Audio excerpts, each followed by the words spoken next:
ఎటువంటి ఆహార పదార్థాలు తీసుకోవాలి, అసలు ఆ రకమైన వ్యవసాయం, ఆ పంటలు ఏ రకంగా పండించాలి? ఈ మార్పు మొదట్లో కన్నా ఇప్పుడు చాలా త్వరగా మారుతున్నారు జనం. గ్రేడింగ్ చేసి పెడితే ఇది క్వాలిటీ అనుకుంటున్నారు.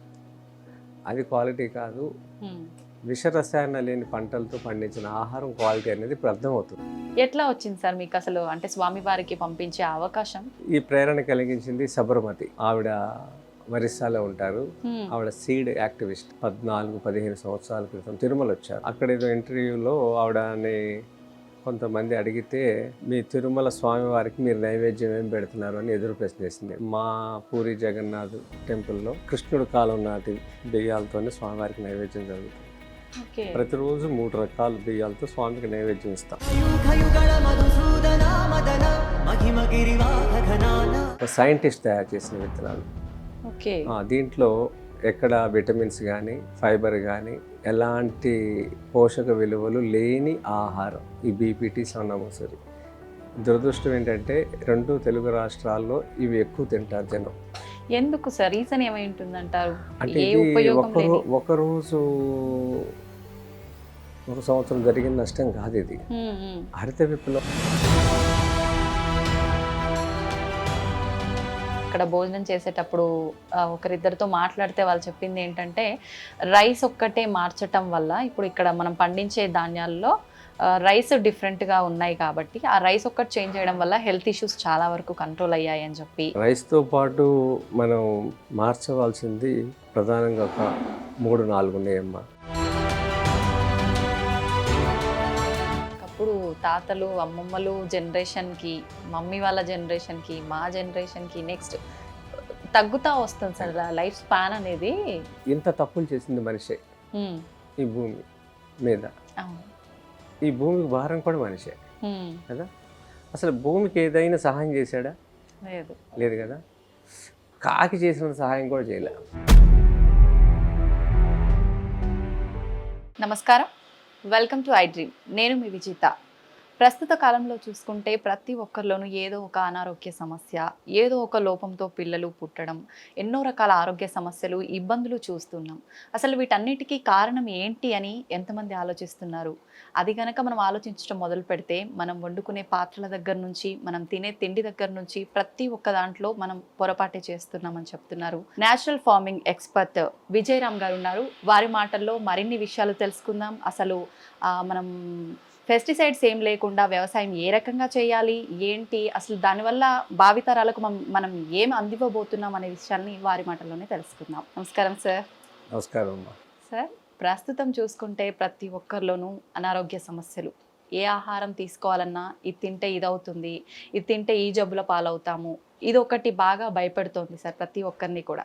ఇవన్నీ లేకుండా ఉండాలి అని అంటే మనం రసాయనాలు లేకుండా పండించే ఆహార పదార్థాలు తీసుకుంటే బాగుంటుంది అని మీరు చెప్తున్నారు.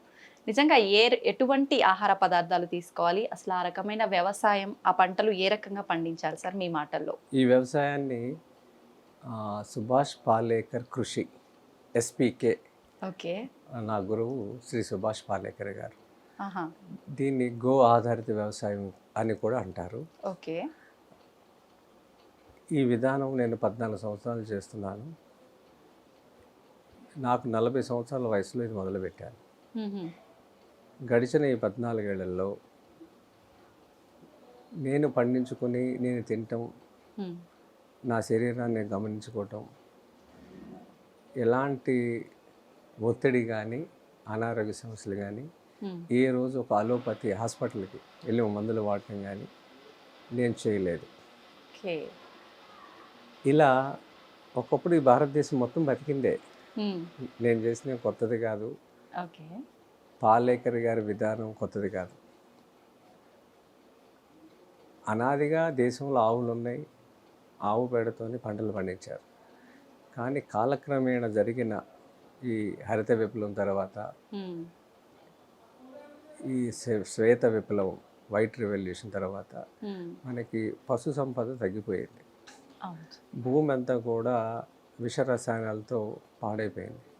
ఈ క్రమంలో పాలేకర్ గారు ఏంటంటే ఒక ఆవు ఉంటే 30 ఎకరాలు ఎలా చేయొచ్చు అనేది ఆయన కల్పన చేశారు. ఒక ఒక ఆవుతో 30 ఎకరాలు. ఓ, సాధ్యపడుతుందా సార్? 14 ఏళ్ళ నుంచి నేను చేస్తున్నాను. హ్మ్. ఇది నేను ఆచరించడానికి పాలేకర్ గారిని తీసుకొచ్చి సెమినార్స్ నిర్వహించాను. 5 ప్రోగ్రాంలు చేశాను తెలంగాణలో. హ్మ్. తర్వాత నా పొలంలో రైతులు తీసుకొచ్చి చూపిస్తున్నా, ఇది వాస్తవం, ఇలా పండించుకోవాలి, ఇది మన జీవన విధానం అని. హ్మ్. ఈ మార్పు మొదట్లో కన్నా ఇప్పుడు చాలా త్వరగా మారుతున్నారు జనం.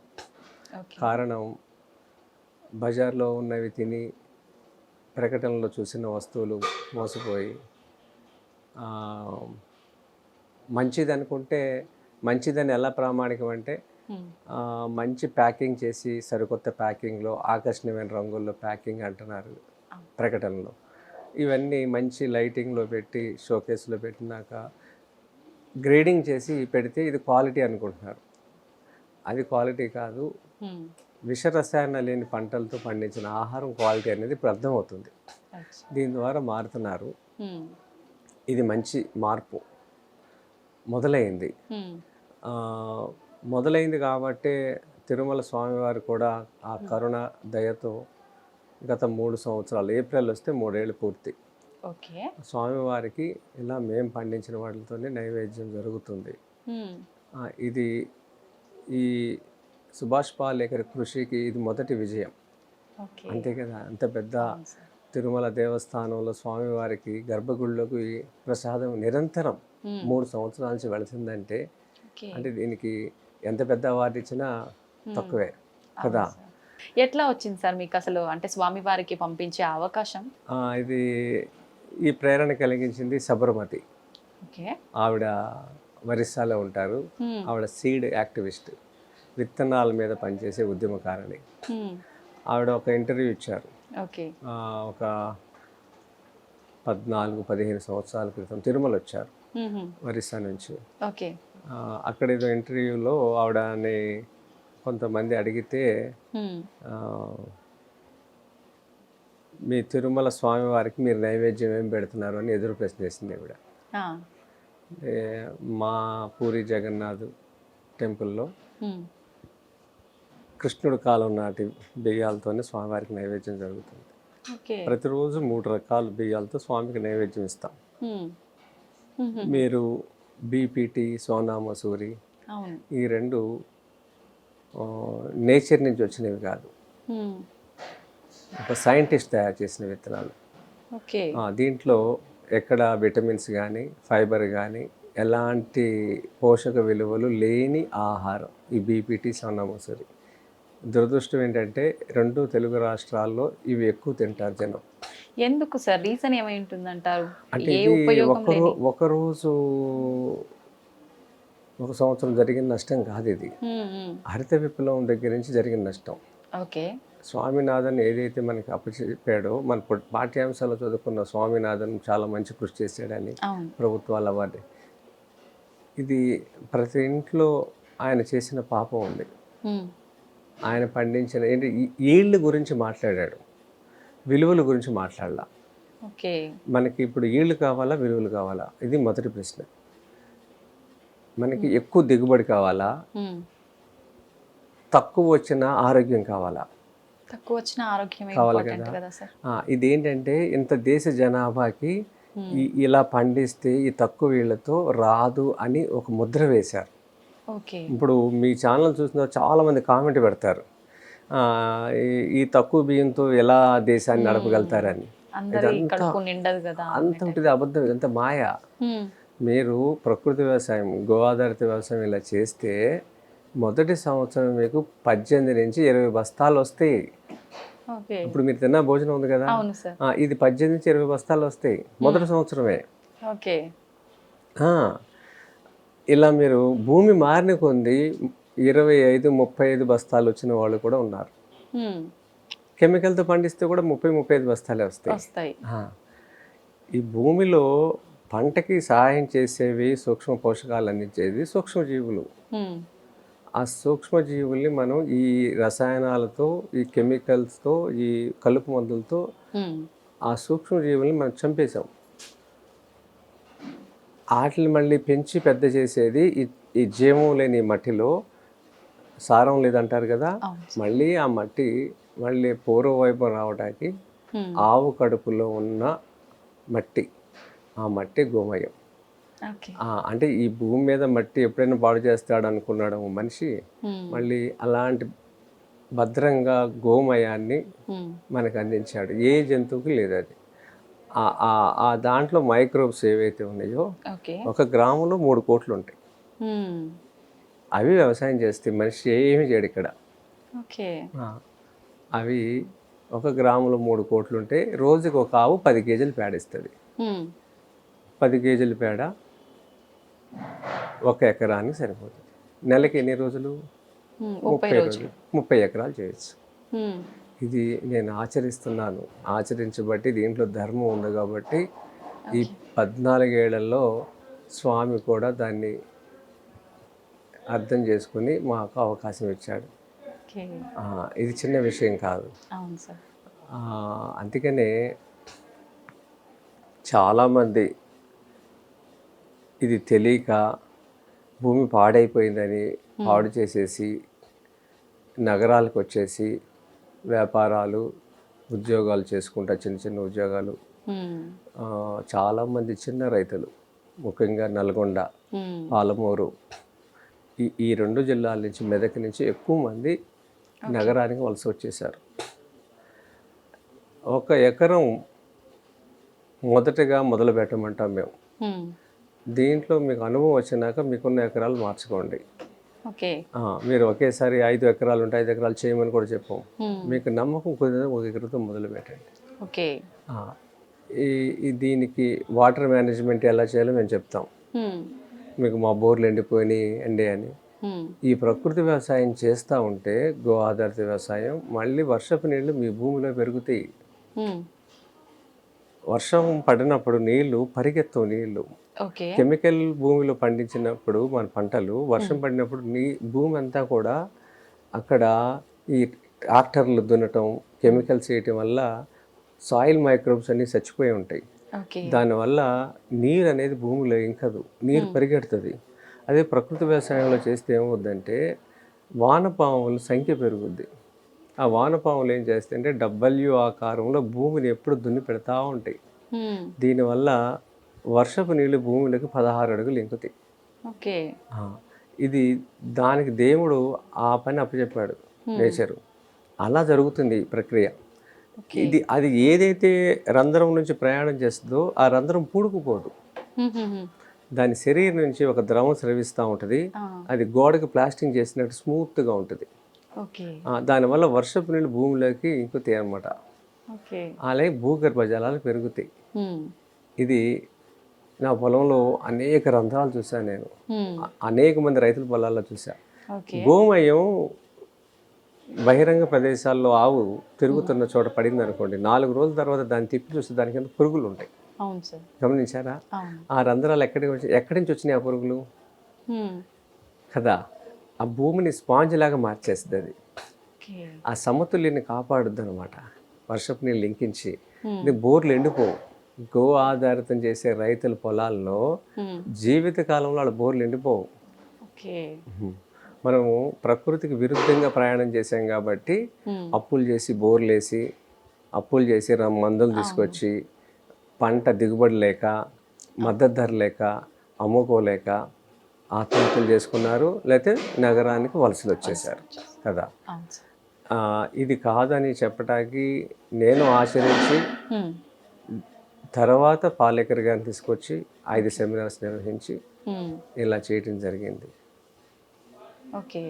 భోజనం ద్వారానే ఆరోగ్యం, అంతేగాని మెడికల్ షాప్ ద్వారా ఆరోగ్యం రాదు. మెడికల్ షాప్కు తాత ఎప్పుడు మెడికల్ షాప్కి వెళ్ళలేదు కదండి కదా. తాత ఎప్పుడు హైబ్రిడ్ బియ్యం తినలేదు, ప్యాకెట్ పాలు వాడలేదు కదా. మరి తాత ఎలా అనుసరించాడు? కుక్కర్లో వాడలేదు తాత, మట్టి గిన్నెలో వండుకున్నాడు కదా. అలాంటివన్నీ తిరిగి మనం చేస్తే ఇప్పుడు ఉన్న హాస్పిటల్ అన్నీ ఖాళీగా ఉంటాయి. ఈ గ్యాస్ట్రో ఎంట్రాలజీ ఎంతోమంది వెళ్తున్నారు రోజుకి, ఇన్ని హాస్పిటల్.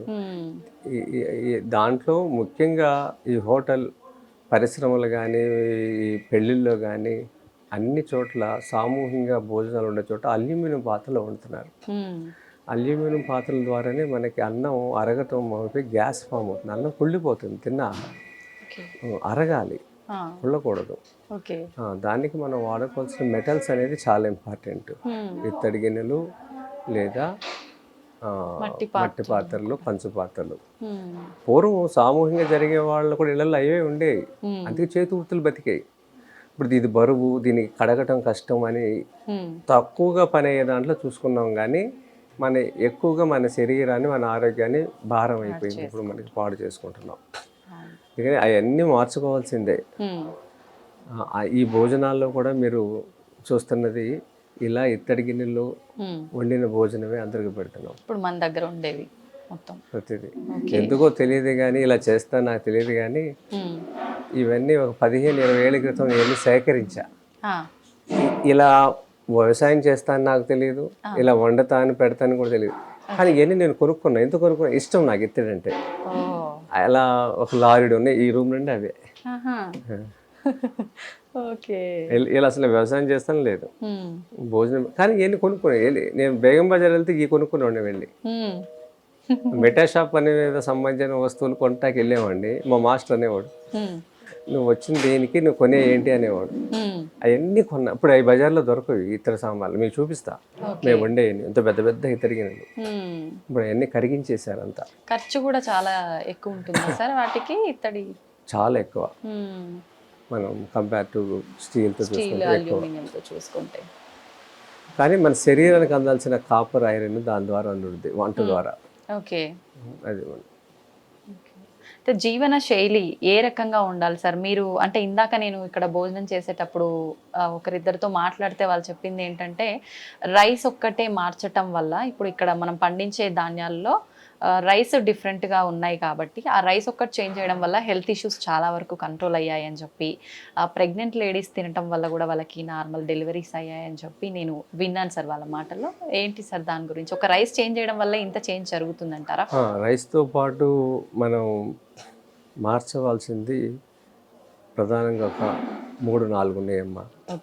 ఒకటి ఆయిల్స్ మార్చాలి. రిఫైన్డ్ ఆయిల్, ఏ బ్రాండ్ ఆయిల్ ఇంట్లోకి రాకూడదు. మనం ఇప్పుడు గానగలు పెరిగినాయి, చాలా చోట్ల ఎద్దు గానగలు వచ్చినాయి, చెక్క గానగలు వచ్చినాయి. దీంట్లో శ్రేష్టం అనేది నువ్వుల నూనె లేదా కుసుమ నూనె, ఆవాల నూనె, కొబ్బరి నూనె. ఈ 4లో ఏ నూనె అయినా వాడుకోవచ్చు. మనం చాలా క్వాంటిటీ రిఫైన్డ్ ఆయిల్ వాడతాం. 100 grams వాడామనుకోండి, ఈ ఆయిల్ ఏవైనా సరే నేను చెప్పిన 4 35 to 40% వాడితే చాలు. అంతంత ఆయిల్స్ వాడక్కర్లేదు. కానీ మనం ఏంటంటే ఇది చాలా థిక్గా ఉంటుంది, మందంగా ఉంటుంది ఆయిల్. మనం అది పల్చగా ఉంటుంది రిఫైన్డ్ ఆయిల్. దీనివల్ల మన అన్నం కూర కలవదని ఎక్కువ వాడతాం, అంత వాడక్కర్లేదు. అప్పుడు కాస్ట్ పరంగా చూసుకుంటే కూడా ఇంచుమించు దీని ధరకి దాని దగ్గరికి వస్తాం మనం. రిఫైన్డ్ ఆయిల్ ధరకి ఇది. ఈ అలవాటు ఏంటంటే ఎక్కువ వాడేస్తున్నారు. రిఫైన్డ్ ఆయిల్తో ఇన్నాళ్ళు ప్రయాణంలో అదే క్వాంటిటీ వాడేస్తున్నారు. అంత వాడాల్సిన అవసరం లేనే లేదు. దీనివల్ల మీకు థైరాయిడ్ పోతుంది, ఒబిసిటీ పోతుంది, తర్వాత గ్యాస్ ప్రాబ్లం పోతుంది. దీంతోపాటు మనం కుండలో వండుకోవడం శ్రేష్టం. లేకపోతే ఇత్తడి గిన్నె, లేకపోతే కంచు గిన్నె. ఈ మెటల్ మీద ఎవరు మాట్లాడట్లా. ఇది చాలా ఇంపార్టెంట్. అంటే మేము ఇన్నాళ్ళు ప్రయాణంలో విత్తనం పోయిందని విత్తనం వెతికాము, వ్యవసాయం పోయిందని వ్యవసాయాన్ని పాలకరిదాన్ని ఆచరిస్తున్నాం. ఈ 2 వచ్చిన తర్వాత అయిపోయింది అనుకున్నాం. కానీ వంట వండుకోవడం, వంట దేంట్లో వండుకోవడం అనేది ఎక్కడ లేదు మళ్ళీ. సో అందుకని పాలేకర్ గారు ఎన్ని చెప్తారు, వ్యవసాయం గురించి చెప్పారు, ఆవు గురించి చెప్పారు. అయితే ప్రాక్టికల్గా చూస్తే రోజుకి ఇంతమంది మేము ఫేస్ చేస్తున్నప్పుడు రైతులు ఎంతమంది వస్తారో ఈ కార్యాలయానికి, రైతుల కన్నా ఇప్పుడు బాధితులు ఎక్కువ మంది ఇచ్చేస్తున్నారు. సంతానం లేని వాళ్ళు, ఆడవాళ్ళ ప్రాబ్లమ్స్, ఇంకా షుగరు, ఒబిసిటీ, ఇవన్నీ అలా ఆహారంతోనే మనం మార్పు చేసుకోవాలి కానీ హాస్పిటల్ ద్వారా కాదు. అవును సార్. దాన్ని వదిలిపెట్టేసి అన్నీ చూసాం మనం. అంతే. తినాల్సింది వదిలిపెట్టేసాం, అన్నీ చూసాం. అది సరిగ్గా నమలటం కూడా లేదు. నమలటం అనేది చాలా ఇంపార్టెంట్. ప్రతి ముద్ద 30 సార్లు నమలాలి, ఓకే. సమయం తీయాలి. ఆవు అనుకోండి గబగబా తినేస్తుంది, ఇంటికి వచ్చి నెమరు వేస్తుంది. మనకి ఆ సిస్టమ్ లేదు కదా. అందుకని అన్నం తింటున్నప్పుడు గ్లాస్ కూడా ఉండకూడదు అక్కడ. మీరు 30 టైమ్స్ ఎప్పుడైనా నవిలితే అప్పుడు శరీరం స్పందిస్తుంది, లాలాజలం స్రవిస్తాం వల్ల మనకి గొంతుకు అడ్డుపడదు అన్నం. ఓకే. మనం స్పీడ్గా తింటాం, అంటే దృక్పథాలు మారిపోయినాయి. త్వరగా వెళ్ళాలి. ఆ క్రమంలో గబగబా తినేస్తున్నాం. అసలు ఏది పడితే అలా గబగబా తింటాం కాదు శరీరం ఉన్నది. దానికి కేటాయించిన సమయం మెడిటేషన్, తినటం కూడా మెడిటేషనే. ఓకే. అట్లా తినాల్సిందే. అప్పుడు నింపాదిగా ఉంటుంది. కంగారు, ఆందోళనలు ఏమి ఉండవు. ఏం జరిగినా నింపాదిగా ఉంటాం. ఓకే. అయితే మన దగ్గర ఎన్ని రకాల ధాన్యాలు పండిస్తున్నారు సార్ వరికి సంబంధించి? ఇప్పుడు నా దగ్గర 365, 400 మధ్యలో ఉన్నాయమ్మా. ఓకే. ఇది రోజుకొకటి తిరుమలకు పోవాలనేది నా కోరిక. స్వామికి అలా జరగాలని. 365 రోజులు వాళ్ళైతే 3 రకాలు పెడుతున్నారు. కనీసం మనం ఒక దాంతో మొదలు పెడదామని. ఓకే. నెక్స్ట్ ప్రభుత్వం వస్తే ఇది జరుగుద్దని ఒక ఆశ. అంటే స్వామి వారికే కాకుండా అక్కడ భోజనాలు ఏర్పాటు చేయడం. తరిగొండ వెంగమాంబ. ఓకే. 1,00,000 మంది ఈ భోజనం తినాలి. స్వామి ఏది అందిస్తున్నామో కొండ మీద వచ్చే భక్తులందరూ వీళ్ళు తినటం వల్ల విత్తనాలు బతికిపోతాయి. విత్తనంలో ఔషధం ఉంది. అది మనం పక్కకు జరిపాం. విలువలు చూసుకోలేదు, వీళ్ళు చూసుకున్నాం. వెనక్కి తిరిగి చూసుకుంటే హాస్పిటల్ వచ్చేసినాయి సమాజం మొత్తం. కదా. మళ్ళీ ఆ విలువల గురించి మనం ఆలోచన చేయాలి. అందుకని గుడిని ఆధారంగా చేసుకున్నాం అనుకోండి, ఈ ధర్మం ఉన్నంత వరకు గుడి అయితే ఉంటుంది కదా, ఉన్నప్పుడు ఆ విత్తనం కూడా అక్కడ బతికిపోతుంది. అలా దేశంలో, రాష్ట్రంలో అన్ని దేవాలయాల్లో ఇది జరగాలి, కల్చర్ రావాలి. ఇప్పుడు ఆగమ శాస్త్రాన్ని ఫాలో అవుతారు గుడి కట్టాలన్నా, ఏ కార్యక్రమం చేయాలన్నా. వాస్తు శాస్త్రాన్ని ఫాలో అవుతారు, శిల్ప శాస్త్రాన్ని ఫాలో అవుతారు. ఇవన్నీ అనుసరిస్తారు కదా. మరి పాత విత్తనాన్ని ఎందుకు ఫాలో కావట్లేదు? ఇవన్నీ అనాదిగా ఉన్నాయి కదా. మరి దీన్ని ఎందుకు ఫాలో కావట్లేదు? ఎక్కడ హైబ్రిడ్ ఎందుకు వచ్చింది కదా. అవును సార్. దీన్ని మార్చాలి. ఓకే. ఇందాక మీరు అన్నట్టు ఇదే రీజన్ ఏమో కదా సార్, అంటే దిగుబడి ఎక్కువ ఉంటే అందరికీ సరిపోతుంది. లేదమ్మా, దీంట్లో జరిగింది ఏంటంటే మనకి పాఠాల్లో చెప్పటం కూడా ఇదంతా కూడా ఒకవైపుకి నెట్టవేయబడ్డాకి జరిగింది. చదువుకున్న మేధావులందరూ బయటికి వెళ్ళిపోవటం, గ్రామాల్లో వ్యవసాయ రంగం మీద తిష్ట వేసి పనిచేసి ఈ సాధ్యాసాధ్యాల గురించి మాట్లాడకపోవటం, దీని మీద పుస్తకాలు లేకపోవడం తప్పు జరిగింది. ఒకడు పాలేకరే, ఆయన ఒక్కడే అర్థం చేసుకుని చెప్పేంత వరకు అవునా అనే దాని మాగాణులు ఉన్నాయండి. డెల్టాలో, తెలంగాణలో కూడా ఎక్కువ వరిని చేస్తున్నారు. అసలు మన జనాభా ఎంత? మన ఇన్ని ఎకరాల భూమిని సేద్యం చేయటం మన భోజనం అవసరం కోసమే కదా. సంవత్సరానికి 2 పంటలు ఉన్నాయి. జనాభా ఎంత? దీనికి వరిని అవసరానికి మించి పండించేస్తున్నారు మనం. దాన్ని తగ్గించి కూరగాయలు బయట రాష్ట్రం నుంచి వస్తున్నాయి, పళ్ళు విదేశాల నుంచి వస్తున్నాయి. ఇది మన ఎడారి దేశం కాదుగా. ఆ దుబాయ్లో ఉన్నవాడైతే అక్కడ తెచ్చుకుంటాడు బయట నుంచి. మనకెందుకు ఆ కర్మ? మనకి బోల్డ్ ఉంది. సూర్యుడు ఎప్పుడు ఉన్నాడు మనకి. 360 రోజులు సూర్యుడు ఉన్నాడు, నదులు ఉన్నాయి, పాలేకర జ్ఞానం ఉంది, గోవు ఉంది. ఇంత ఉండి జ్ఞానం ఒకటి లేదు. జ్ఞానం ఉంటే అలా చేసుకోవచ్చు. అందుకని దాన్ని తగ్గించాలి, వరిని తగ్గించాలి. వరిలో ఇప్పుడు ఎవరికైనా 20-25 వేలు మించి ఆదాయం లేదు. ఎక్కువ అంటే 30,000 ఎకరానికి. ఆ ప్లేస్లో ₹1,00,000 ఆదాయం నేను చూపిస్తా ఒక ఎకరంలో. ₹1,00,000 నిక్కరంగా ₹1,00,000 చూపిస్తా ఒక ఎకరంలో. మాగాణుల్లో, మెట్టల్లో అయితే 5 లేయర్ మోడల్ చేసుకోవటం వల్ల 2.5 లక్షలు 3 లక్షల ఆదాయం చూపిస్తా ఎకరంలో.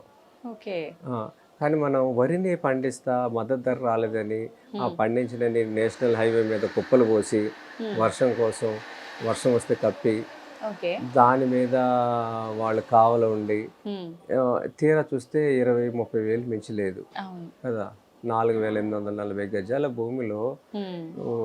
20,000 రూపాయలు 6 నెలలకు ఒక పంట పెట్టిన తీస్తున్నామంటే పెట్టుబడి కూడా రాలేదు వెళ్ళలేని కదా. పరిస్థితి. క్రాప్ హాలిడే ఏంటండి, తప్పు మాట కదా, అలా కాదు కదా. ఉమ్. ఇప్పుడు దీన్ని మనం ఏం చేయొచ్చు అంటే మాగాణుల్లో అదనపు ఆదాయం తీసుకుంటాకి ప్రకృతి నిర్మించినవి కాదు. ఉమ్. మనం ఏం చేసి మట్టిని తవ్వేసి ప్రాజెక్ట్ ఎత్తి మీద కట్టి ఆ నీళ్ళని ఇచ్చేస్తున్నాం. అవును. అన్ని పొలాలకు నీళ్ళు వచ్చేస్తున్నాయి. ఉమ్. నీళ్ళు వచ్చిన చోట చెట్టు బతకదు, ఉమ్. వరే బతుకుద్ది. ఓకే. వరిలో ఆదాయం రాదు. ఉమ్. మీకు ఇష్టం ఉన్నా లేకపోయినా మాగాణంలో పక్కనుంటే మీరు వరి వేయాల్సిందే. ఓకే. నేను తోట పెట్టుకుంటాను లేకపోతే కూరగాయలు పెట్టుకుంటానంటే నడవదు. నడవదు. అలా నడవాలంటే దాన్ని మెట్ట భూమి ఉండాలి. ఇలా మనం కొన్ని లక్షల ఎకరాలని ప్రాజెక్టులు తెచ్చుకొని భూమిని పల్లం చేసేసి ఓకే. అక్కడ అందరూ వరి పెట్టేస్తున్నాం. ఉమ్. ఇది మోనోకల్చర్ చాలా ప్రమాదం.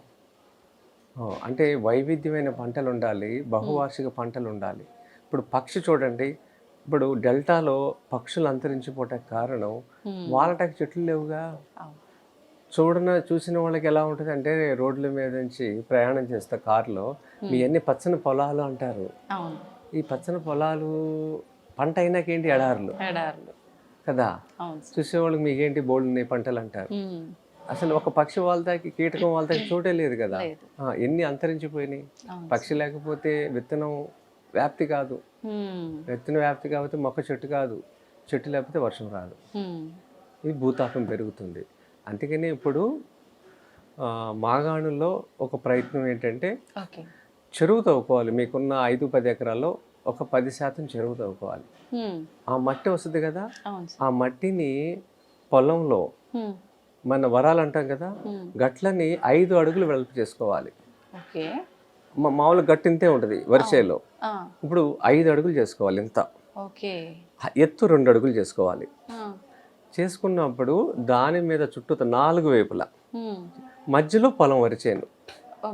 ఈ 2 అడుగుల ఎత్తు మీద మీరు మధ్యలో 7 అడుగులకి ఒకటి చప్పున అరటి పెట్టుకోవాలి. అరటి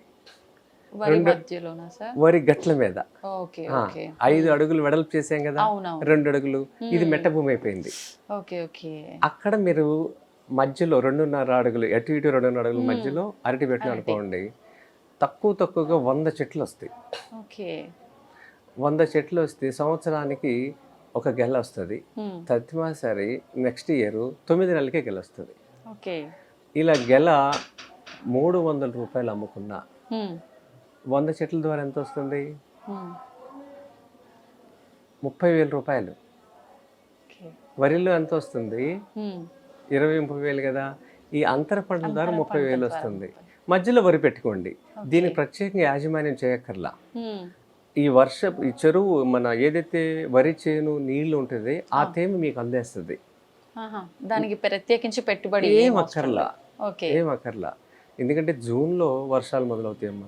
June, July, August, September, October, November, December, జనవరి వరకు వాతావరణంలో తేమ ఉంటుంది, ఇది ఉంటుంది.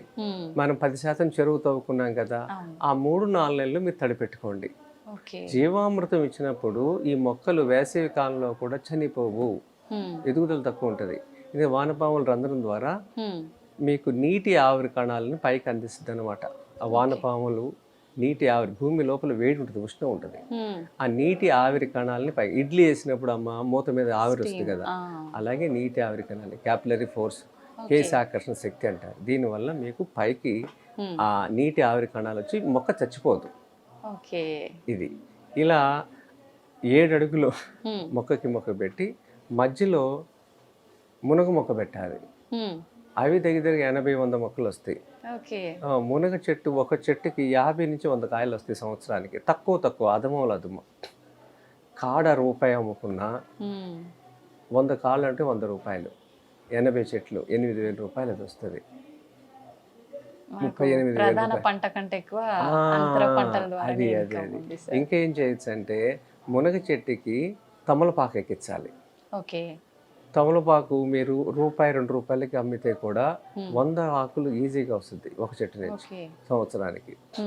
ఇది మనం వరి మీదే ఆధారపడకుండా ఇలా చేసుకుంటే, ఇంకా దాంట్లో మునగకిను అరటికి మధ్యలో గ్యాప్లో కంద పెట్టాలి. కంద కేజీ నుంచి 2 కేజీలు వస్తుంది. ఓకే. అలా చూసుకుంటే మొత్తం ఒక టన్ నుంచి 2 టన్నులు మనకి కంది వస్తుంది. 20 రూపాయలు కేజీ అమ్ముకున్నా అది ఒక దగ్గరగా ఒక 20 × 200 కేజీలు మీకు దగ్గర ఒక 20,000 అది వస్తుంది. ఈ విధంగా చూసుకుంటే మీకు ₹1,00,000 ఆదాయం వస్తుంది. ఇంకా చేసుకోవచ్చు అంటే ఈ అంచులు అంట 5 అడుగులకు అటు ఇటు అంచుల మీద పసుపు పెట్టాలి. ఓకే. పసుపు ద్వారా మనకి ఈ ఎకరానికి తక్కువగా చూసుకుంటే 200 నుంచి 300 కేజీలు వస్తుంది. 300 కేజీ పసుపును ఉడకబెడితే 60% వస్తుంది. ఓకే. అంటే సుమారుగా 300 కేజీల్లో 60% అంటే ఒక 120 కేజీలు అనుకోండి. 120 కేజీ మన పసుపు వాళ్ళు ₹200. 100 కేజీలు వేసుకోండి, 100 × 200 అదొక 20,000. ఓకే. ఇవన్నీ నేను నా పొలంలో ఉన్నాయి. 5 లేయర్లో ఉన్నాయి, కృష్ణా జిల్లాలో ఉన్నాయి, మాగాణిలో మెట చేశాను. ఓకే. ఇలా ఇది ఒక పద్ధతి. అంటే నేను విన్నా సార్ 5 లేయర్ ఫార్మింగ్ ఇదేనా సార్? అది 5 లేయర్ అనేది ఒక సిస్టము. అది ఎక్కడైనా చేసుకోవచ్చు, నగరాల్లో, పట్టణాల్లో, ఇంటి దగ్గర, గ్రామాల్లో, వ్యవసాయ భూముల్లో, మాగాణుల్లో, మెట్టల్లో ఎక్కడైనా చేసుకోవచ్చు. 1000 గజాల స్థలం ఉందనుకోండి, ఇది 400 గజాలు, 600 గజాలు ఇల్లు. ఓకే. అట్లా అంటే ఇంకా ఏది కొనుక్కోకుండా బతకటం. అంటే అలా ఎందుకు చేసుకోవాలంటే డబ్బులు సంపాదించినాక మంచి ఆహారం ఎవరి దగ్గర లేదు. అందుకనే కొంత పార్ట్ని మీరు పంటలాగా పెడితే మీరు ఏది బయట కొనుక్కోకుండా తినటం అనేది. ఎవరికి సరిపడా వాళ్ళు పండించుకున్నా కూడా 360 రోజులు మీకు రూట్ క్రాప్స్ వస్తాయి, వెజిటేబుల్స్ వస్తాయి, లీఫీ వెజిటేబుల్స్ వస్తాయి, పళ్ళు వస్తాయి, అన్నీ వస్తాయి దాంట్లో. కొన్ని ప్రాంతాల్లో అంటే నేల సారం అనేది ఉండదు అంటుంటారు కదా సార్, అలాంటి ప్రాంతాల్లో కూడా ప్రకృతి వ్యవసాయం సాధ్యపడుతుందా? భూమి అన్నపూర్ణేశ్వరి అండి, భూమి చెడ్డది అనేది ఎక్కడా లేదు. సారం పోటాకి మనం చేసింది ఏంటంటే రసాయనాలు వాడటం వల్ల వైవిధ్యాన్ని చెడగొట్టాం జీవరాశుల్ని. మళ్ళీ దాన్ని మనం పెంచేది గోవు ఒకటే. అసలు సృష్టిలో ఈ భూమి మీద అతి సులువైన పని ఉందంటే అది పాలేకర్ గారి వ్యవసాయమే. హితేష్ పటేల్ అని మీరు ఎప్పుడైనా వెళ్ళరండి, మహారాష్ట్ర. అతను నాసిక్లో ఉంటాడు. కచ్ నుంచి వాళ్ళు ఇక్కడికి వలస వచ్చారు, గుజరాత్ నుంచి వచ్చి నాసిక్లో సెటిల్ అయ్యారు. లాస్ట్ ఇయర్ పాలేకర్ గారు పిలిస్తే నేను వెళ్ళాను మేలో. 6 లక్షలు సంపాదిస్తున్నాడు ఎకరంలో. చూడకపోతే తెలియదు కదా మనకి ప్రపంచం. నా పొలంలో అయితే అదే 5 లేయర్ మోడల్ 2.5 లక్షల ఆదాయం నేను లెక్కగట్టి చూపిస్తేవాళ్ళు. 2.5 lakhs ఒక ఎకరంలో. ఆయన నాకన్నా ఎంతో రెట్లు బాగా చేశాడు. 6 లక్షలు ఆయన టార్గెట్ 12 లక్షలు. నెక్స్ట్ చేసే దాంట్లో 12 లక్షలకి ఆయన ఒక లక్ష్యం చేసుకుని చేస్తున్నాడు పని. మనం అదే మోస పద్ధతిలో ప్రాజెక్ట్ నుంచి నీళ్ళు ఇవ్వాలి, అదే వరి పెట్టాలి, అదే నాట్లు పెట్టాలి, అదే డబ్బులు తెచ్చుకోవాలి. ఎన్నాళ్ళు ఎలా? అందుకని క్షేత్ర దర్శనాలు చూడాలి. అందుకని నా సమయాన్ని నేను ఆచరిస్తా. తెలియని వాళ్ళకి ఇలా కార్యాలయం ఇది, అలాగే మళ్ళీ నా పొలానికి తీసుకెళ్ళి చూపిస్తున్నాను మార్పు రావటానికి. మనం ఆచరించి చెప్పినప్పుడే వాళ్ళు మారుతారు కదా. అందుకే సమయం ఇవ్వటం అనేది నేను పాలేకర్ గారి ద్వారా నేర్చుకున్నాను.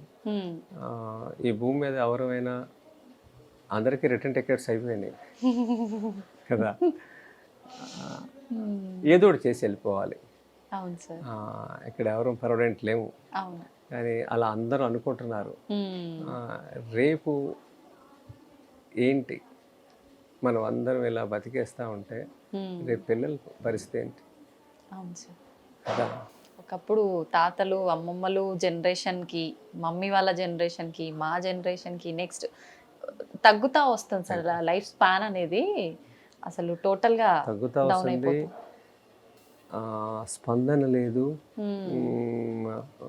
ఫీలింగ్స్ అంటారు కదా, దేనికి ఒక అనుభూతి అనుభవం ఏమీ లేవు. దేనికి స్పందించే గుణాలు కూడా లేవు. కృత్రిమంగా జీవిస్తున్నాం, కృత్రిమంగా ఉంటున్నాం. ఎందుకంటే కృత్రిమమైన ఆహారం తింటున్నాం కాబట్టి దాన్ని ఆస్వాదించట్లా, ఏ పనిని ఆస్వాదించట్లా. నెట్టుకొస్తున్నాం ఓకే, తప్పదు. భారంగా. ఆ. ఇది కాదమ్మా, భారతీయ జీవన విధానం ఇది కాదు. హ్మ్. నేను ఇలా లేను, నేను నేను నేను రోజు రోజుకు మార్చుకుంటున్నా. హ్మ్. ఆ, నేను నచ్చని వాళ్ళు కూడా చాలా మంది ఉంటారు, అంతే కదా, అందరు నచ్చాలని ఏం లేదు కదా. ఉంటారా సార్ అలా ఎందుకు కూడా? ఉండరు? మంచే కదా సార్ చెప్తున్నారు. వాళ్ళు మంచివాళ్ళే, హ్మ్. వాళ్ళు తింటే నా ఆహారం చెడ్డది. ఓకే, తినే ఆహారం వల్ల కూడా ఆలోచన విధానం ఖచ్చితంగా. మారిపోతుంది. ఓకే. జైసా అన్నయ్య వైసామ్ అన్నయ్య హ్మ్. కదా. సో ఆ ఆలోచనలు, నేను వాళ్ళని కూడా ఏమి కోపగించుకోను. హ్మ్. ఆ, వాళ్ళు కూడా మంచి ఆహారం తినాలని కోరుకుంటాను. హ్మ్. అది ఇవన్నీ మామూలే. ఆ, అనేక కారణాలు ఉంటాయి నచ్చపోవటానికి. అవును. ఆ, కానీ ఇదంతా అజ్ఞానం. మనం ఒక భావాన్ని వ్యక్తపరచగలుగుతాం. హ్మ్. మనకు నోరిచ్చాడు భగవంతుడు. అవును. ఏ పక్షికి జంతువుకి నోరు ఇవ్వలే పాపం అవును. కదా. అవును సార్. ఇంత తప్పులు చేసింది మనిషే హ్మ్. ఈ భూమి మీద. అవును. ఈ భూమికి భారం కూడా మనిషే హ్మ్. కదా. అసలు భూమికి ఏదైనా సహాయం చేశాడా? లేదు. లేదు కదా. కాకి చేసిన సహాయం కూడా చేయలే. హ్మ్. కాకి ఎంత గొప్ప పని చేస్తుందండి, చిన్న పక్షి అవును. తేనెటీగ ఎంత సహాయం చేస్తుంది. కాకి దాని జీవిత కాలంలో వేప గింజలు తిని ఇన్ని స్ప్రెడ్ చేయడం వల్ల హ్మ్. ఇన్ని వేప మొక్కలు బహిరంగ ప్రదేశాల్లో ఉన్నాయని మనుషులు నాటినాయి కాదు, Hmm. కాకులు నాటినాయి. ఓకే. అది 800 నుంచి 1000 గింజలు తింటుంది అది హ్మ్. ఆ వేసవి కాలంలో. ఓకే. అవి ఎక్కడ గింజలు లేవు, ఎక్కడ చెట్లు లేవు, అక్కడ వేసేది చేస్తుంది. హ్మ్. మరి కాకి చేసిన పని కూడా మనం చేయలేదు కదా. కాకిని ఎప్పుడు తలుచుకుంటాం మనం? మన ఎవరైనా పెద్దోళ్ళు చనిపోయినప్పుడు. చచ్చిపోయినప్పుడు పిండం పెడతాకి తలుచుకుంటాం, అంతకు మించి తలుచుకోలేము అవును సార్. కదా. హ్మ్. ఆ, మరి మనిషి ఈ భూమి మీద అన్నీ నాదే అనుకుంటున్నాడు, కానీ హ్మ్. ఇవేమి లేవు అనుకోండి మనిషి బతకలేడు. ఈ జంతువులు, కీటకాలు, పక్షులు హ్మ్. ఇవి లేకపోతే మనిషి ఈ భూమి మీద బతకలేడు ఓకే. కదా. అవును సార్. మనిషి అవసరం లేకుండా హ్మ్. ఈ జంతువులన్నీ కొన్ని యుగాలు బతుకుతాయి. Right sir. మనిషి అవసరం ఏ లేదు. జంతువుకి లేదు, అవును. అవును. కానీ వాటిలో అవసరం మనకుంది ఉంది. కదా. తేనెటీగ అవసరం ఉంది, హ్మ్. ఆవు అవసరం ఉంది, పక్షి అవసరం ఉంది, ఉంది. అన్ని అవసరం మనకుంది. హ్మ్. మన పొలంలో పాలేకర్ గారి వ్యవసాయంలో మేలు చేసే కీటకాలు, హ్మ్. బెనిఫిషియల్ ఇన్సెక్ట్స్ అంటారు కదా, ఓకే. అవి బోల్డ్ వస్తాయి. ఆ. అవి వచ్చి శత్రు పురుగులు తింటాయి అవి. ఆహాహా. హ్మ్. ఓకే. మనం ప్రతి పురుగు మీద మనం అస్త్రాన్ని ఉపయోగించక్కర్, మేలు చేసే బోల్డ్ ఉంటాయి. హ్మ్. ఎప్పుడైతే మనం కెమికల్స్ మానేసామో అవి అంతటా అవి వచ్చేస్తాయి మన పొలానికి. హ్మ్. అవన్నీ చచ్చిపోయినాయి అనుకోండి, మనం ఇక్కడ ఈ భూమి మీద లేవు. ఓకే. అందుకనే మన అవసరం వాటికి లేదు, వాటి అవసరం మనకి చాలా ఉంది. హ్మ్. అందుకనే మనం వాటి అన్నిటికీ కృతజ్ఞతాభావంతో ఉండాలి. వాటి రుణం తీర్చుకోవాలన్నప్పుడు మన భూమిని తగలబెట్టకూడదు. పంట వ్యర్థాలను తగలబెట్టేసి అవన్నీ చనిపోతున్నాయి. వరి అవ్వగానే తగలబెడతారు. తగలబెట్టేస్తారు. ఆ, ఇది ప్రతి సంవత్సరం చేస్తున్నారు. పంజాబ్తో మొదలైంది, హ్మ్. అన్ని రాష్ట్రాలకి వచ్చేసింది. ఎందుకంటే పశు సంపద లేదు గ్రామాల్లో. అవును. మరి వరి గడ్డి పశువులు తినవు కదా, హ్మ్. పశువులు లేవు కదా. ట్రాక్టర్తో వ్యవసాయం చేస్తున్నాడు, హ్మ్. ట్రాక్టర్ గడ్డి తిందు, తిందు. అందుకే తగలబెట్టేస్తున్నాడు. హ్మ్. ఇప్పుడు ఇటుక తయారు చేస్తారు కదా, అవును ఇటుక ఎలా తయారు చేస్తారు? మట్టిని తొక్కి బట్ నీటిలో తగ్గ నీళ్లు మట్టి కలిపి తొక్కి అచ్చు తయారు చేసి కాలుస్తారు ఆరిన తర్వాత. ప్రతి సంవత్సరం మనం ఈ వరి చేలని, పంట వ్యర్థాలని తగలబెట్టామనుకోండి, రోజు కాలుస్తూ ఉంటే నేల ఏమవుద్ది? పాడైపోతుంది. ఇటుకగా మారుతుంది. ఓకే. ఒక ఇటుక అయిపోద్ది, మట్టి మాయమైపోద్ది. హ్మ్.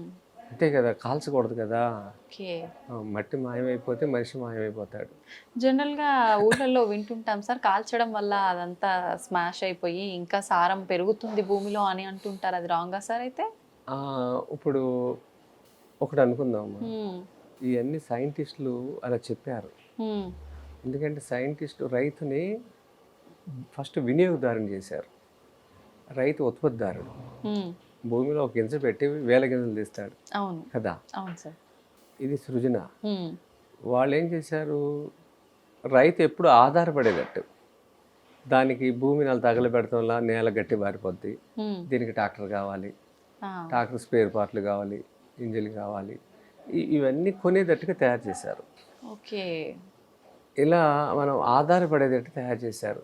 విత్తనం కొనాలి, విత్తనం వేసినప్పుడు కలుపు వస్తుంది, కలుపు మందు కొనాలి, అవును. పై మందులు కొనాలి, ప్రతిరోజు జేబులోంచి డబ్బులు ఎదురు చేశారు.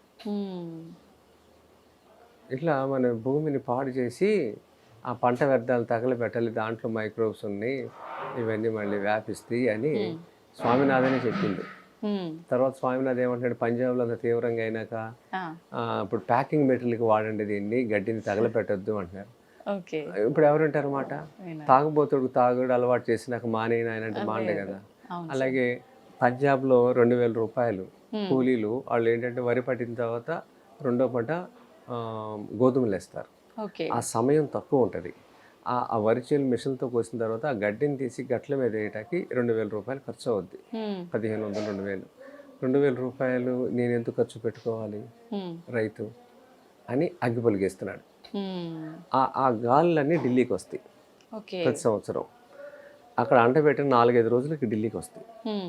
ఇలా అంటబెట్టేస్తున్నారు. దీన్ని పంట మార్పుడు కానీ వరిని తగ్గించి వేరే పంటలు ఏమని చెప్తుంది ప్రభుత్వం, కేంద్రం వినట్లేదు.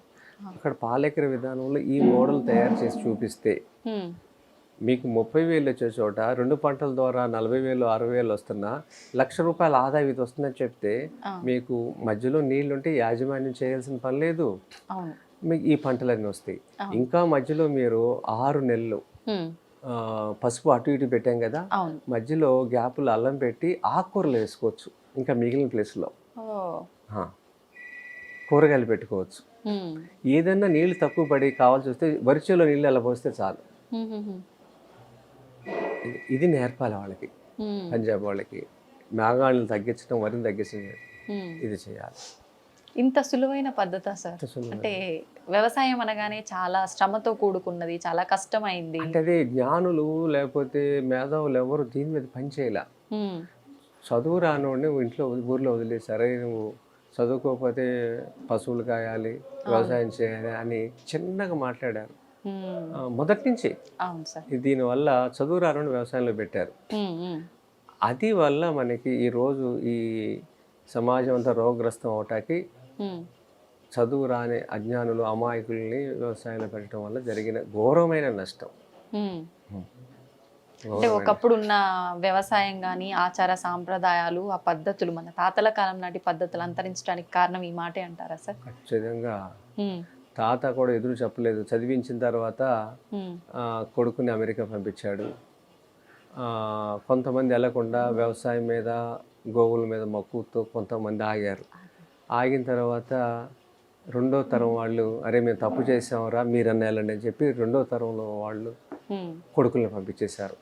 మొదటి తరం కొంతమంది వెళ్ళారు. రెండో వాళ్ళు మేము వెళ్ళం, ఇక్కడే ఉంటాం, ఊరు వదిలేంటే వాళ్ళు తప్పు చేసామని రెండో ఆడపిల్లల్ని పంపించారు. అలా జరిగిపోయింది. ఇప్పుడు గ్రామాల్లో ఇళ్లల్లో మొక్కలు వచ్చేసినాయి, మొండిగోడలు అయిపోయినాయి. సంక్రాంతికి వచ్చి కొంతమంది అలా ఫోటోలు దిగి సున్నాలు వేసుకుని వెళ్ళిపోతున్నారు కదా. కానీ గ్రామం అది కాదు కదా. గ్రామం 3 గ్రామాలకు అన్నం పెట్టుద్ది భారతదేశం. ఈ భారతదేశం 3 దేశాలకు అన్నం పెట్టుద్ది. ఈ రోజుకి ఏ రోజు మారితే కూడా ఇవన్నీ జరిగితే అంత పని ఉంది ఈ భూమి మీద. మనం ఉపాధి కల్పన కోసం పరిశ్రమలు ఇన్ని అక్కర్లేదు. 3 దేశాలకి మనం ఎక్స్పోర్ట్ చేసామనుకోండి, భోజనం ఎంత సంపన్నులు అవుతారు కదా. ఇప్పుడు తాత చేసిన వ్యవసాయం అద్భుతం, మహా అద్భుతం. తాత వలసలు రాలేదు కదా నగరానికి, కదా. తాత ఏం చేశాడంటే, మేము కష్టపడినట్టు మీరు కష్టపడకూడదు అన్నాడు. అది శారీరకంగా అది చూశాడు, కానీ వాళ్ళ ఆర్థికంగా ఏమైనా బాగున్నాడేమో కొడుకు మనవడు, కానీ మానసికంగా శారీరకంగా ఇంకా నిర్వీర్యం అయిపోయారు కదా. డబ్బులైతే ఉన్నాయి, ఎవరి దగ్గర ఆరోగ్యాలు లేవు. వెనక్కి తిరిగి చూసుకుంటే ఏమీ లేదు కదా. అందుకనే మళ్ళీ మనం స్వాముల్ని, ఈ భారతదేశంలో స్వాములందరూ ఆశ్రమాలు పెట్టుకుని శాస్త్రాలు ఇతిహాసాలు ఉమ్, చెబుతున్నారు కదా, అవును సార్. వీళ్ళు గ్రామంలో వ్యవసాయ ప్రచారులుగా దిగాలి. ఉమ్, ఆదిశంకరాచార్యులు వారు ఎలా తిరిగారు ధర్మం కోసం, అవును. ఇప్పుడు జాతి నిర్మాణం కోసం స్వాములు ఉమ్, పాలేకర వ్యవసాయాన్ని ప్రచారకులుగా మారాలి. ఓకే. ఆ, గోవుతో ముడిపడిన వ్యవసాయం పాలేకర్ గారిది. ఉమ్, ఆయన చేస్తున్న సిద్ధాంతాలని వీళ్ళు ప్రచారకంగా చేయాలి. రామాయణం భాగవతం ఎలా చెప్పారో భగవద్గీత, అలా పాలేకర్ గారు పాఠాంశాలను కూడా గ్రామాలకు చొప్పించాలి. ఓకే. ఇప్పటికీ రైతులు చాలామంది చదువుకుని వాళ్ళు వ్యవసాయం చేస్తున్నారు కదా. అవును సార్. వాళ్ళకి వీళ్ళు సత్సంగాల ద్వారా చెప్పాలి. ఉమ్, మరి ఎవరు చెప్పాలి? యూనివర్సిటీ వాళ్ళకి రారు కదా, రారు. రారు కదా. అవును, రాజకీయ నాయకులు రారు. అసలు రారు. ఉమ్, మరి ఎవరు చెప్పాలి? స్వాములే ఈ పని చేయాలి. ఓకే. స్వాములు ఇంకా వీటి మీద సమయం కేటాయించకపోతే ఉమ్, రాబోయే రోజులకు చాలా కష్టం. ఓకే. చాలా మంది సైంటిస్టులు పెద్దవాళ్ళు గో గ్రీన్ అని చెప్పి మనకు ఇట్లాంటివన్నీ ముందుకు తీసుకొచ్చారు కదా సార్, అట్లాంటి వాటి వల్ల మార్పు ఏం జరగలేదంటారా? అంటే ఇది ఒక ఆలోచన తేవటం వరకే. ఉమ్, గో గ్రీన్ అనే మాట ఒక ఆలోచన. ఇది మనం నడిచే దారి కరెక్ట్ కాదు అనేది. ఆచరణాత్మకంగా ఏం చేశారు వాళ్ళంతా? ఉమ్, ఒక గ్రామంలో తిష్ట వేయాలి. తిష్ట వేసి మాట, ఇప్పుడు నేనున్నాను, ఉమ్, నా స్థాయి చాలా చిన్నది, కానీ ఆ స్వాములు ఎవరైతే గురువులు ఉన్నారో వాళ్ళది మహావృక్షాలు వాళ్ళంతా. ఉమ్, ఇప్పుడు నేను నాగసముద్రం గ్రామంలో ఒక 18 నెలలుగా ఓకే. ఒక 15-20 మంది గర్భిణీలకి రక్తహీనత ఉన్న వాళ్ళకి నేను బియ్యం ఇస్తున్నా. కుల్లాకారు బియ్యం. అలాగే అబ్బాయిలకి మా పిల్లే సాంబ, సంతానం లేని వాళ్ళకి, వీరి కణాలు లేని, అలాగే మన బియ్యాల తవుడు, మన బెల్లము, ఉమ్, ఇలా నేను ఉప్పు సైంధవులను ఇస్తున్నాను. ఓకే. మీకు చూపించాను కదా ఫోటోలు. అవును సార్, చూసాను ఇందాక. 3 కేజీలు మినిమం చాలా హెల్దీగా, యాక్టివ్గా. మీరు ఆ ఫోటోలు చూపించండి. ఆ పిల్లల ఫోటోలు కింద వెయిట్తో సహా చూపించండి. అవునవును. అది అందరు కూడా నార్మల్ డెలివరీ కదా. ఇది కదా కావాల్సింది. అవును. ఇప్పుడు తల్లి సిజరిన్ చేయటం వల్ల తల్లికి పిండం తయారు కాకుండానే తీయటం వల్ల ఉమ్, పిండం రెడీ అయిపోయినప్పుడు బ్రెయిన్కి సిగ్నల్ ఇస్తుందంట బాడీ. ఆ, సో పిల్లోడు రెడీ అయిపోయాడు, పాలు రెడీ చేయి ఓకే. అని. ఇప్పుడు మన ఇంట్లో పిల్లోడు వస్తున్నాడు, అన్నం త్వరగా వండి అంటే అమ్మ చెప్తే మనం రెడీ చేస్తామే, అవును సార్. అలా బాడీకి చెప్పుద్ది. ఉమ్, దానివల్ల బాడీ బ్రెయిన్ చెప్పడం వల్ల పాలు ఉత్పత్తి స్టార్ట్ అవుతుంది. ఓకే. దానికి 2 రోజుల ముందే మనం కోసేసి తీసామనుకోండి, లోపల ఖాళీ అయిపోయింది కాబట్టి సిగ్నల్ అవ్వదు ఇంకా బ్రెయిన్కి, ఈ పాల ఉత్పత్తి ఉండదు. మీరు చూడండి, సిజరీన్ చేసిన వాళ్ళందరికీ పిల్లలకి పాలు ఉండవు. అవును ఆ పాలు తాగిన వాడికి రెసిస్టెన్స్ ఉండదు. ఇక వాడు జీవితాంతం బాధపడతాడు. తర్వాత డాక్టర్లు వీళ్ళందరూ కూడా కన్సీవ్ అయిన దగ్గర జాగ్రత్తగా ఉండమని చెప్తున్నారు. జాగ్రత్తగా ఉండగా పని చేయాలని చెప్పాలి. దీనివల్ల ఈ కండరాలను లూజ్ అవుతాయి. రాజు దీక్షిత్ గారు చెప్తారు కదా, ఇసురు రాయమని ఇసురమంటారు, సాధారణ కాన్పు అవుతుంది అని. ఆవునే కేజీ, నేను ఇప్పుడు వాళ్ళందరికీ ఆవునే కేజీ ఇచ్చాను.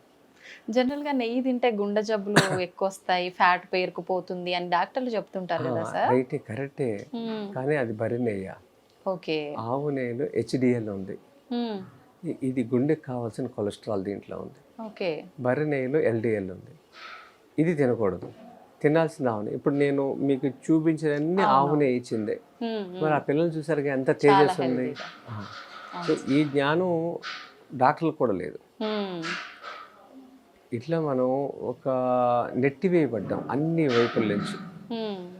లేకపోతే మళ్ళీ ఈ భూమి మీద ఆజానుబాహులు మనం చూడొచ్చు. ఇప్పుడు ఆ పాప 8 నెలల పాప 12 కేజీ లిఫ్ట్ చేసిందంటే ఏమైనా ఏడిసిందా? లేదు సార్, అసలు వదిలేసిందా? పెద్దవాళ్ళ మీద వెయిట్ మోస్తే వెంటనే చేయి చూసుకుంటాం అబ్బా అని. అసలు ఆ పాప దగ్గర ఏ చలనము, ఏ ఫీలింగ్, బాధ ఉంది అనే ఫీలింగే లేదు సార్. లేదు కదా. అవును అవును. అవలోగా ఎత్తి అక్కడ పడేసింది. అవును. మళ్ళీ లాస్ట్ వరకు దింపింది, పడేలే కింద మంచిగా పెట్టేసింది. అంటే ఇది ఈ వయసులోనే మీరు అలా చూసారంటే అమ్మాయికి 20 ఏళ్ళు వచ్చినాక ఒక కరణం మల్లేశ్వరి కదా కదా తయారు చేయొచ్చు. ఇప్పుడు కానీ మనం పని మొదలు పెడితే ఎవరు మీ వీడియో చూసిన తర్వాత అమెరికాలోనూ వేరే దేశాల్లో ఉంటారు కదా చదువుకుని ఉద్యోగాలు చేసి స్థిరపడిన వాళ్ళు, నా ఊరికి నేను ఇలా చేద్దాం అనుకుంటే చాలు. ఓకే. ఒక 10 మంది గర్భిణీలకి నేను ఇలా ఇస్తాను అని అనుకున్నా ఆయన కూడా వ్యవసాయం చేసినట్టే. అంతే కదా. అంతే సార్. ఈ ప్రేరణ పొందితే చాలు మీ వల్ల, మీ ఛానల్ ద్వారా ఇది జరిగితే నిజమైన మార్పు వచ్చినట్టు. మీరు అంటే గర్భిణీ స్త్రీలకు ఇవ్వడంతో పాటు మీరు భోజనాలు ఏవైతే పెడుతున్నారో మీరు పండించిన వీటి దాని వెనకాల అంటే మీ కాన్సెప్ట్ కూడా తిన్నవాళ్ళు ఈ జబ్బు తగ్గుతుంది, అది తగ్గుతుంది, ఈ లోపం ఉంటే అది సాల్వ్ అయిపోతుంది, ఈ రకంగా తీసుకోకుండా వాళ్ళు అంటే నా దగ్గర ఉన్న విత్తనాలని నచ్చిందా తీసుకెళ్ళి వాళ్ళు వ్యవసాయం చేయడం స్టార్ట్ చేయాలి, ఇలాంటి మార్పు మొదలవడం కోసమే నేను ఇది స్టార్ట్ చేశాను అన్నారంట సార్. అంతేనా సార్? ఇప్పుడు భోజనం పెట్టడానికి చాలా సమయాన్ని ఆ మనుషుల వ్యక్తి నిర్మాణం చేయాలి. భోజనం ఉండేటప్పుడు వాళ్ళు ఆలోచనలు బాగుంటాయి. ఖాదీ వస్త్రాలే ఇచ్చాం, తెల్ల వస్త్రాలు ఇచ్చాం. ఇవన్నీ కూడా మనసుని ప్రశాంతతనిస్తుంది. ఓకే. దీనివల్ల వాడు ఎప్పుడు పాజిటివ్గా ఉంటాడు. వాడిని గోవిందనామాలు పెట్టుకోవడం, బొట్టు పెట్టుకోవడం చేస్తాను. పొద్దున్నే వండేటప్పుడు గోవిందనామాలు జరుగుతాయి, అగ్నిహోత్రం జరుగుద్ది. ఈ వైబ్రేషన్స్ అన్నీ తినే వాళ్ళకి వస్తాయి. వండే పాత్ర ఇత్తడి పాత్ర. తర్వాత వాళ్ళు మాట్లాడినప్పుడు కూడా వంటకు సంబంధించిన మాటలు మాట్లాడుకుని వేరే విషయాలు మాట్లాడకూడదండి. ఇన్ని జాగ్రత్తలు తీసుకుని వంట వండుతున్నాం. ఇది ఎక్కడ మేము బోర్డు లేదు, ఇది భోజనశాల కాదు, మెస్సు కాదు. ఇది ఒక అవగాహన సదస్సు అనుకోవాలి. చాలామంది నగరాలకు వచ్చేసారు ఉద్యోగాల నిమిత్తము, వ్యాపారాల నిమిత్తం. వాళ్ళతో చాలా పొలాలు ఉన్నాయి. ఆ పొలాన్ని పడవ పెట్టారు, లేకపోతే అమ్మేసుకున్నారు. అలా ఉన్నవాళ్ళు తిరిగి వారంలో ఒక్కరోజు పొలంలో కేటాయిస్తే నెలకి 4 సార్లు వెళితే వాళ్ళ ఇంట్లో కావాల్సిన అన్ని వాళ్ళు పండించుకోవచ్చు. కూరగాయలు, కొంతమంది వారానికి ఒకసారి పాలు తెచ్చుకుని ఇంట్లో పెట్టుకుంటున్నారు, కూరగాయలు తెచ్చుకుంటున్నారు, పళ్ళు తెచ్చుకుంటున్నారు. సాటర్డే సండే పిల్లలు త్వరగా ముందుకు వస్తున్నారు. ఆ ఆవు దూడను చూసి, ఆ పొలాన్ని చూసి, ఆ వెన్నెలను చూసి, పొద్దున్నే సూర్యుని చూసి, ఇవన్నీ ఎంత మనసు, ఇవన్నీ ఎంత ఆనందం కదా. ఈ ఫీలింగ్స్ ఎవరికి లేవు వాళ్ళ. ఎందుకంటే 4 గోడల మధ్యన బతుకుతున్నాము, కారు వేసి, ఇల్లు వేసి, ఇలా మనం బయట దాంతో సంబంధం లేకపోవడం వల్ల మన స్పందించే గుణాలు పోయినాయి. అందుకని తిన్నవాళ్ళు వాళ్ళ పొలాల్లో చేసుకోవాలి అనేది, ఆ రుచి చూపిస్తే మారతారని మానసికంగా, శారీరకంగా నా ప్రయత్నం. రోజు వచ్చి తింటానంటే నాకు పెద్ద ఆనందం ఏం లేదు. వచ్చినోడు మారితే ఆనందం. ఎంతమందికి పెడతాం? మేము 200 మందికి పెడుతున్నాం. మహా అయితే ఇంకో 200 మంది పెడతాం. దీనివల్ల ఇంత పెద్ద నగరం, ఇంత పెద్ద రాష్ట్రం, దేశం ఎలా మార్పు రావాలి? మీ ఛానల్ ద్వారా ఏ జిల్లాలో కూడా రైతులు ఉన్నారో ఆ జిల్లా రైతుల నెంబర్ మేము ఇస్తాం. కార్యాలయానికి వస్తే మీకు వాళ్ళు ట్రైనింగ్ ఇస్తారు, కొంత గైడెన్స్ ఇస్తారు, మినిమం గైడెన్స్ ఇస్తారు. పాలేకరిక పుస్తకాలు మీరు చదువుకోండి, మీ జిల్లాలో రైతుల నెంబర్లు ఇస్తాం. ఒకవేళ మీరు ఎంత బాగా పండిస్తే రేపు తరిగొండకో తిరుమలకు మన ఊరి నుంచి తిరుమలకి వెళ్తుందంటే ఎంత ఆనందం కదా. ఇలా మార్పు మొదలు పెట్టాలి.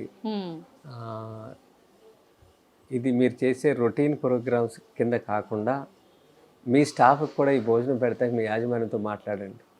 Okay sir. కదా, మీరంతా బాగుంటే మీ ఆర్గనైజేషన్ అంతా బాగుంటుంది.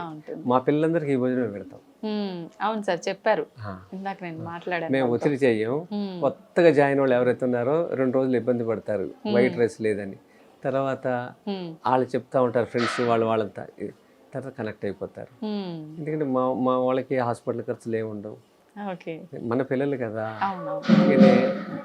మీరు కూడా మీ యాజమాన్యంతో మాట్లాడండి, మీ మెస్లోనే ఇలా చేయండి. అసలు చాలా క్వాలిటీ వర్క్ వస్తుంది మీకు, ఏ రంగంలో అయినా సరే.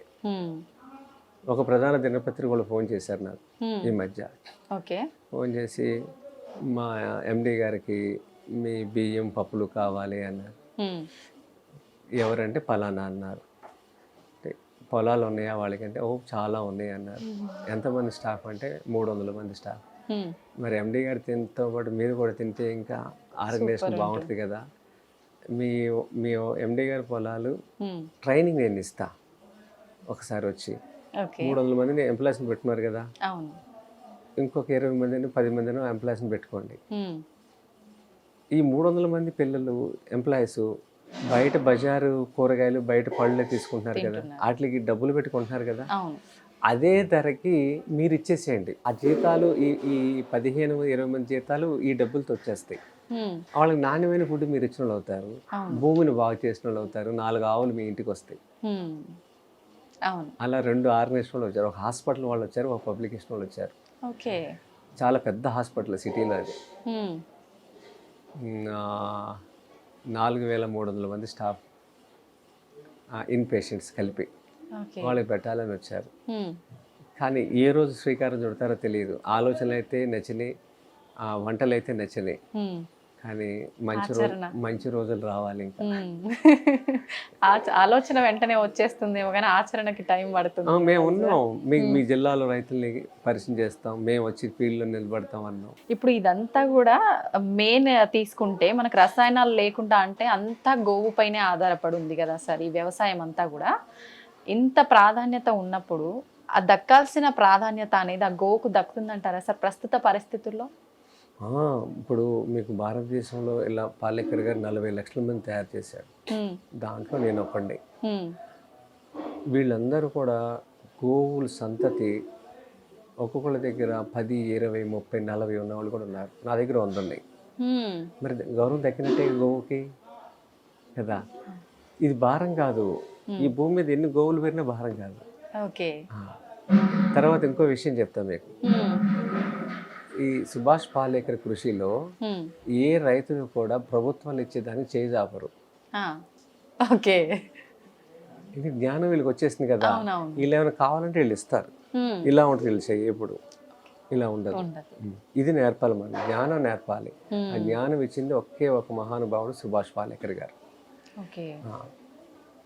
దీన్ని భారత ప్రభుత్వం పద్మశ్రీ ఇచ్చి గౌరవించింది, కానీ ఏ రాష్ట్రంలో ఇంప్లిమెంట్ చేయటానికి చేయలే. ఇంప్లిమెంట్ చేయటం అంటే అక్కడ చేస్తే నేల సారం ఎలా పెరిగింది, మనుషుల యొక్క ఆరోగ్య పరిస్థితి, మానసిక పరిస్థితి ఎలా ఉందని టెస్ట్ చేసామనుకోండి, ఆ గ్రామం నుంచి డబ్బులు బయటికి ఎంత వెళ్తున్నాయి, ఇవన్నీ లెక్క కట్టండి. అక్కడ మేము పనిచేస్తాము. మీరు ఆ నిర్ణయం తీసుకుంటే ఏ గ్రామంలో వచ్చి పని, ప్రతికూల గ్రామం చెప్పండి, అక్కడే పనిచేస్తాం. ఫ్రీ సర్వీసే ఉంటుందా? వాలంటరీ చేస్తా, ఒక పంట కాలానికి వాలంటరీ చేస్తా. ఓకే. అది గవర్నమెంట్ ప్రభుత్వాల దగ్గర, ప్రైవేట్ వ్యక్తులకి కాదు నేను సర్వీస్ చేసేది. ఇది నిర్ణయం తీసుకుందంటే ఒక గ్రామంలో అక్కడ వాటర్ మేనేజ్మెంట్, వర్షపు నీళ్ళు సేకరించడం ఎట్లా, పంటలు 10% నీళ్ళతో పంటలు పండించడం, ఆ పంటలతో వచ్చిన ఆహారం ద్వారా వాళ్ళ ఆరోగ్య పరిస్థితి అన్నీ చూపిస్తా. ఇప్పుడు పాలేకర్ సిద్ధాంతం ఏంటంటే గ్రామం డబ్బులు గ్రామంలో ఉండాలి, నగరం డబ్బులు గ్రామానికి రావాలి, విదేశీ డబ్బు స్వదేశానికి రావాలి.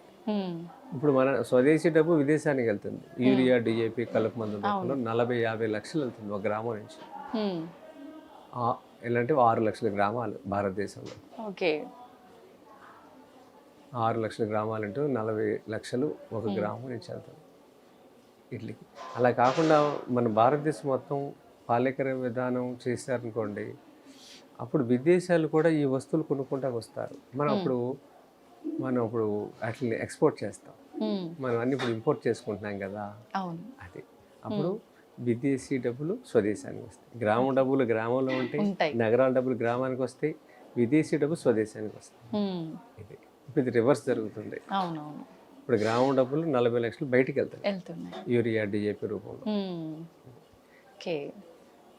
మీ ఆర్గనైజేషన్ నుండి చెప్పండి, మీ ఆర్గనైజేషన్ పొలాలు ఉంటే అక్కడే చేసి చూపిస్తా.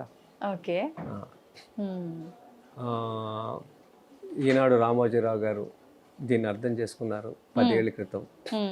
ఆయన పొలంలో ఫిలిం సిటీలో మీ వ్యవసాయం జరుగుతుంది ఈ రోజు కూడా. వాళ్ళ స్టాఫ్ తింటున్నారు, మిగిలిన హోటల్కి కూడా చేస్తున్నారు. రామ్మోహన్ రావు గారు అని ఆయన దీన్ని బాగా కృషి చేశారు, ఆయన కాలం చేశారు ఈ మధ్య.